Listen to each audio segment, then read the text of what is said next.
गौरी की शादी एक बड़े घर के लड़के यानी कि राजेश के साथ होती है। राजेश की 4 बहनें हैं और सभी अपने भाई पर जान छिड़कती है। अरे पापा, ये राजेश के लिए कैसी छोटी सी हिट की लड़की ब्याह लाए आप? हम लोगों का भाई तो राजकुमार है, उसके लिए तो कोई राजकुमारी होनी चाहिए थी। गौरी को ननद की बात बुरी लगती है और वो रोने लगती है। अरे क्यों गला फाड़ रही है?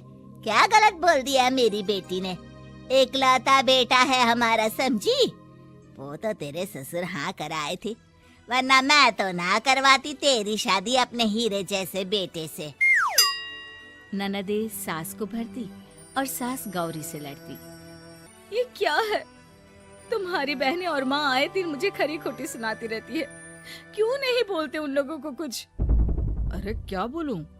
अब उन लोगों का इकलौता भाई और बेटा होना, तो वो लोग थोड़े इमोशनल है मुझे लेकर, समझा करो ना। और कौन सा वो लोग रोज आते हैं ससुराल से? माना एक साथ नहीं आती, लेकिन रोज कोई ना कोई तो खड़ा ही रहता है ना। खैर, जैसे तैसे कुछ साल गुजरते हैं। गौरी एक प्यारे से बेटे की माँ बनती है। सुनिए, हर बात पर ससुर जी से पैसा मांगना ठीक नहीं लगता। आप कोई काम क्यों नहीं करते हैं? काम तो मैंने कभी किया ही नहीं गौरी। पापा के पास इतना पैसा है कि मुझे जरूरत ही नहीं पड़ी। लेकिन कहते हैं ना, हर दिन एक सा नहीं होता। गौरी के ससुर की मृत्यु हो जाती है और घर में गरीबी छा जाती है। गौरी ननद को फोन करती है। दीदी, अब जीजा जी को बोलकर इन्हें कहीं नौकरी दिलवा दो ना। घर चलाना मुश्किल हो रहा है। माँ जी की भी तबीयत खराब रहती है। दवाई का खर्चा और मुन्ने की पढ़ाई का खर्चा काफी है। कुछ मदद मिल जाएगी दीदी। देखो गौरी, तुम तो जानती हो मेरे खुद के 3 बच्चे हैं, तो ये मत सोचना कि बात घुमा कर बोलोगी तो मैं कुछ मदद कर दूंगी। अब पति तुम्हारा है, सास तुम्हारी है, तो करना तो तुमको ही है ना। हम भी तो निभा रहे हैं। खैर, बोल दूंगी इनको। गौरी समझ जाती है। वो दूसरी ननद को फोन करती है, लेकिन वहाँ से भी उसे कुछ ऐसा ही जवाब मिलता है। अरे भाभी, हमारा भाई कैसे काम करेगा? वो तो राजकुमार है। बस आप जरा माँ का ख्याल रखो, उन्हें कोई तकलीफ मत होने देना। बाकी करते हैं बात आराम से। गौरी के सामने संकट आ जाता है कि वो कैसे अपना परिवार चलाए। ना पति काम करना चाहता है और ना ननदे मदद। फिर एक रोज गौरी की सहेली कहती है, गौरी, मैं ना एक फैक्ट्री में काम करती हूँ, तुम्हारी परेशानी समझ सकती हूँ। क्यों नहीं तुम भी मेरे साथ वहाँ काम करती? अरे लेकिन मुन्ना तो छोटा है ना। तो क्या हुआ, तेरी सास और पति तो घर पर ही हैं, वो लोग संभाल लेंगे। तू चल मेरे साथ। गौरी ने अब काम करना शुरू कर दिया था, लेकिन उसका सपना अपने बेटे को अच्छी शिक्षा देने का था। गौरी अपने भाई से कहती है, भाई, आपके बच्चे जिस स्कूल में पढ़ते हैं उस पर मेरे गौरव का भी एडमिशन हो सकता है क्या? अरे कैसे बात कर रही है गौरी? जितना तू कमाती है उतने में तो तेरा घर भी नहीं चलता। तू कहाँ इतने महंगे स्कूल का सपना देख रही है? लेकिन गौरी भी ठान लेती है कि वो किसी न किसी तरह अपने बच्चे को अच्छे स्कूल में पढ़ाएगी। माँ जी, ये मेरे गहने हैं, मैं बेच रही हूँ। गौरव का कल एडमिशन है। अरे वो तो ठीक है गौरी, लेकिन आगे की फीस कैसे मैनेज करेगी? और ज्यादा मेहनत कर लूंगी माँ। गौरव कुछ बन गया तो हम लोगों के सारे दुख दर्द दूर कर देगा। गौरी, हम लोगों ने तुझे गलत समझा, लेकिन तू ही थी जो ये घर लेकर चल रही है, वरना कब की अलग हो जाती। गौरी सास की ओर मुस्कुराकर देखती है। आप भी तो मेरा साथ दे रही हैं ना। अरे कभी खाने में अंडा या मुर्गा भी खिला दिया करो। क्या रोज रोज पत्ता खिलाती रहती हो? अरे शर्म तो आती नहीं, सारा दिन बहू काम करके पैसे लाती है, खुद तो कुछ करता नहीं, ऊपर से मुर्गा खाना है इसको। गौरी अपना घर चलाने के लिए तो पर्याप्त पैसे कमा लेती है, लेकिन बेटे के महंगे स्कूल, कोचिंग और उसकी डिमांड पूरी करने के लिए उसे लोगों से पैसे उधार लेने पड़ते। माँ, मुझे जूडो कराटे की ड्रेस चाहिए, मैं घर के कपड़ों में क्लास नहीं अटेंड करूँगा। और क्या, बिल्कुल, घर की भी कोई ड्रेस होती है क्या? मैं कल ही ला दूंगी। बच्चा, तू बस मन लगाकर पढ़ाई किया कर। उसके जाने के बाद कहाँ से लाएगी पैसे ड्रेस के? माँ वो पास वाली चाची से कुछ पैसे उधार लूंगी। अरे सभी से तो उधार ले चुकी है तू। कर्जा इतना चढ़ा लिया है कि पूरा जीवन भी कमाएगी तो उतार नहीं पाएगी। अरे माँ जी, गौरव कुछ बन जाए तो मुझे कमाने की क्या जरूरत, फिर तो मैं बस रानी बनकर राज करूंगी। एक दिन गौरव कहता है, माँ मेरी नौकरी लग गई है, वो भी अच्छे पैसों में। अब हम लोगों के बुरे और दुख के दिन जल्दी खत्म हो जाएंगे। गौरी की खुशी का ठिकाना नहीं होता। वो सास के फोटो के सामने हाथ जोड़ती है कि उसका पति उसे कहता है, देखा गौरी, तेरी तपस्या खत्म हुई। इतने सालों से जो तू फैक्ट्री में नौकरी कर रही है, अब तू आराम कर सकती है। अरे नहीं नहीं, अभी तो नौकरी लगी है, कुछ दिन कुछ पैसे कमा तो लेने दो। कुछ महीनों बाद गौरी की ननद गौरव के लिए रिश्ता लेकर आती है। अरे भाभी, वो मैं ना रिश्ता लेकर आई थी गौरव के लिए, सुना अच्छा कमा रहा है, क्यों? देखा मेरी बहन कितनी अच्छी है, कितना सोचती है हम लोगों के लिए। गौरी कुछ नहीं कहती, लेकिन उसका मन नहीं होता है कि वो बेटी की शादी इतनी जल्दी कर दे। हाँ वो तो ठीक है, लेकिन अभी कुछ कर्जा है जिसे उतारना है। तो क्या हो गया, शादी के बाद भी उतार लेगा, कम से कम एक लड़की आ जाएगी तो आराम रहेगा। गौरी लोगों के प्रेशर में आकर बेटे की शादी कर देती है और शादी के बाद एक दिन जब अपनी फैक्ट्री में जाती है, मैनेजर साहब, कैसे इस फैक्ट्री में 22 साल काम कर लिया पता ही नहीं चला।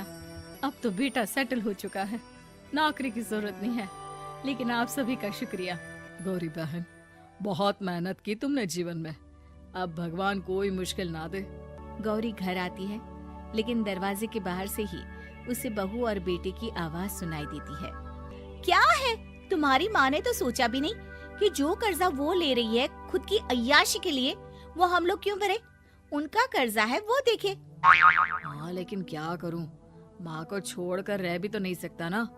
अरे रह नहीं सकते तो क्या करोगे, पूरी जिंदगी उनका कर्जा चुकाते रहोगे? कल को हमारी भी फैमिली बढ़ेगी, कैसे मैनेज करेंगे? मैं नहीं जानती, साफ साफ बोल दो पैसे नहीं है फालतू के। जिसका कर्जा है वही निपटाए। गौरी बेटे बहू की बात सुनकर स्तब्ध रह जाती है और अंदर न आकर वहाँ से सीधे फैक्ट्री जाती है।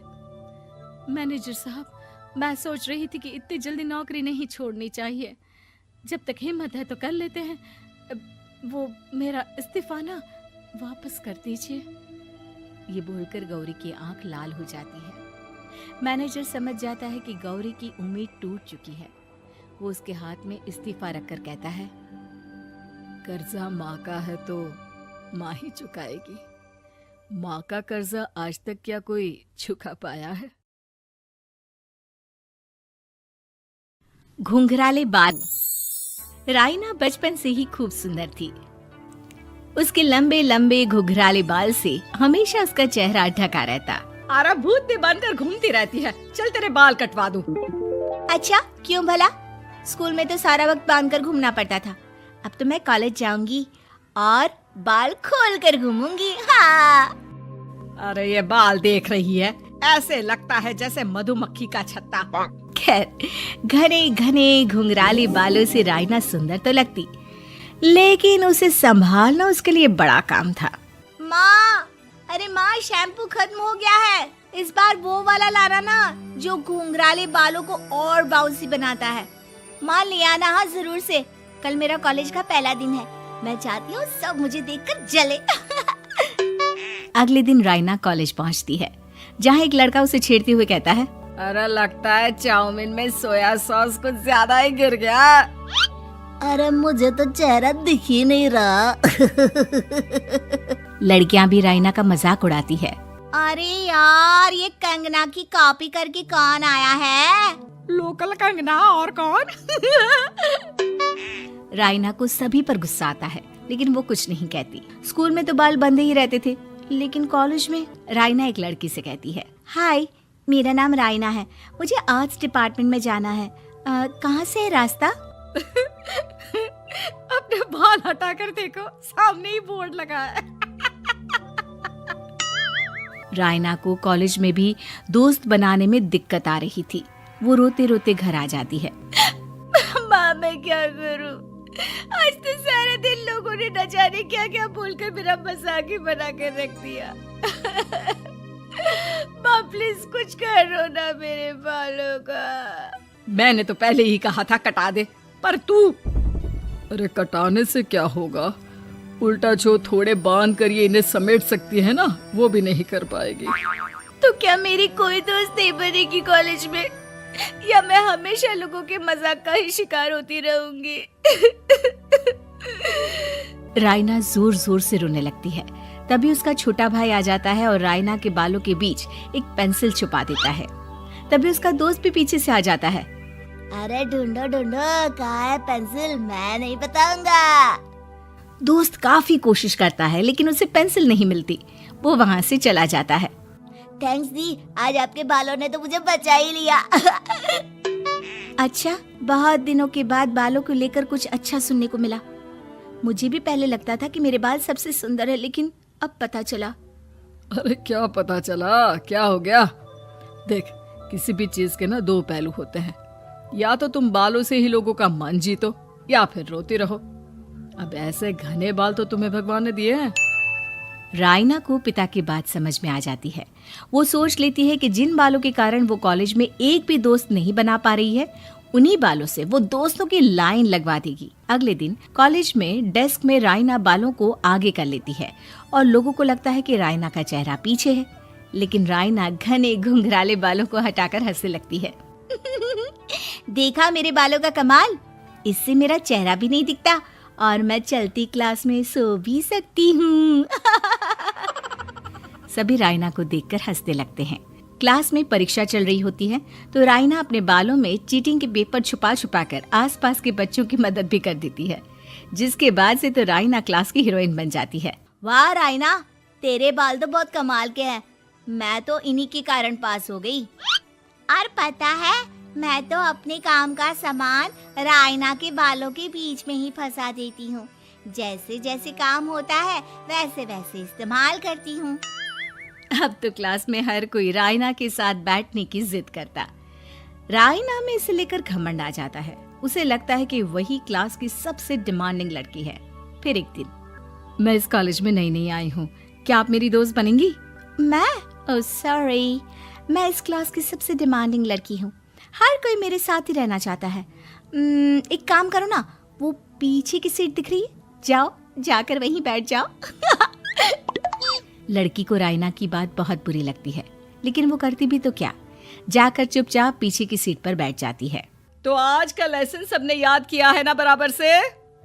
जितनी भी चीटिंग करने वाली लड़कियां थी वो रायना के पीछे जाकर बैठ जाती है और जोर से चिल्लाती है, जी मैम, सब कुछ याद है, कहीं से भी पूछ लो, हम तो मास्टर हैं मास्टर। क्यों? ये बोलकर वो रायना के कंधे पर हाथ रख देती हैं। रायना भी खुश होती है कि कॉलेज की सबसे स्मार्ट लड़कियों का ग्रुप उसका दोस्त है। पीछे बैठी वो लड़की देखती है कि कैसे मैडम के सवाल लड़कियां रायना के सर को देखकर दे रही है। शाबाश, मुझे खुशी है कि तुम लोग इतनी अच्छी पढ़ाई करने लगी हो। मैं प्रिंसिपल से कहकर तुम लोगों की स्कॉलरशिप की बात करूंगी, जिससे तुम लोगों के माता पिता का पैसा जो फीस में लग रहा है वो बच जाए। सभी लड़कियां खुश हो जाती हैं। टीचर के जाने के बाद एक लड़की कहती है, गर्ल्स, अब हम लोग ना सिर्फ सबसे स्मार्ट बल्कि सबसे इंटेलिजेंट भी हो गए हैं। इसी बात पर आने वाले संडे को मेरे घर पर पार्टी, सबको आना है, ओके? सभी लड़कियां पार्टी के लिए एक्साइटेड हो जाती हैं। रायना भी। माँ, मेरे कॉलेज की सबसे स्मार्ट लड़की ने पार्टी रखी है संडे को। मैं भी वहाँ सबसे अच्छी दिखना चाहती हूँ, लेकिन ये बाल। घुंघराले बालों का तो कर भी क्या सकती है। तभी उन लोगों की नजर पार्लर के एक इश्तिहार पर पड़ती है जो 3000 रुपए में बाल स्ट्रेट कर रहा था। माँ, मुझे पैसे देना, मैं बाल सीधे करवा कर आती हूँ। संडे को पार्टी में सबसे अच्छी लगूंगी। बस फिर क्या था, अपने घुंघराले बालों को रायना पार्लर जाकर स्ट्रेट यानी कि सीधा करवा लेती है। और फिर पार्टी वाले दिन, हाय गर्ल्स, कैसी लग रही हूँ मैं? ओह नो, शिट, ये क्या करवा लिया बालों का हाल? और जिसके घर पार्टी थी वो लड़की, अरे ये क्या करवा लिया? तुम्हें मालूम नहीं है, जिस बालों में चीटिंग रखकर हम लोग टीचर के अगर इम्प्रेशन जमाते थे, उन बालों को तुमने। अरे हमें तुम्हें तो स्कॉलरशिप भी मिलने वाला था, अब तुमने बाल सीधे करवा लिए, अब तुम हम लोगों के लिए किसी काम की नहीं हो। अरे लेकिन हम दोस्त तो है ना, क्या मैं अच्छी नहीं लग रही हूँ? हमें तेरे अच्छे और बुरे लगने की कोई जरूरत नहीं है। हम लोगों को तेरे बालों से फायदा था, अब वो नहीं है तो हम तेरे दोस्त भी नहीं है। जा जाकर बाल वापस घुंघराले करके आ, तभी तो हम लोगों की दोस्त बन सकती है। रायना रोते रोते घर आती है और माँ को सारी बात बता देती है। माँ ला पैसे दे, मैं बाजार जाकर बाल ठीक करा के आती हूँ। लेकिन माँ मुझे ये बाल बहुत अच्छे लग रहे हैं, काश ये बाल मैं पहले ही सीधे करवा लेती। देख बेटा, पैसे तो मैं तुझे दे दूं, लेकिन वैसे बाल करके तू फिर ऐसे दोस्त बनाएगी जो तेरे साथ मतलब के लिए जुड़े हैं। लेकिन इन बालों में तू ऐसे दोस्त बनाएगी जो तेरे साथ जीवन भर का साथ निभाएंगे। रायना को माँ की बात समझ में आ जाती है।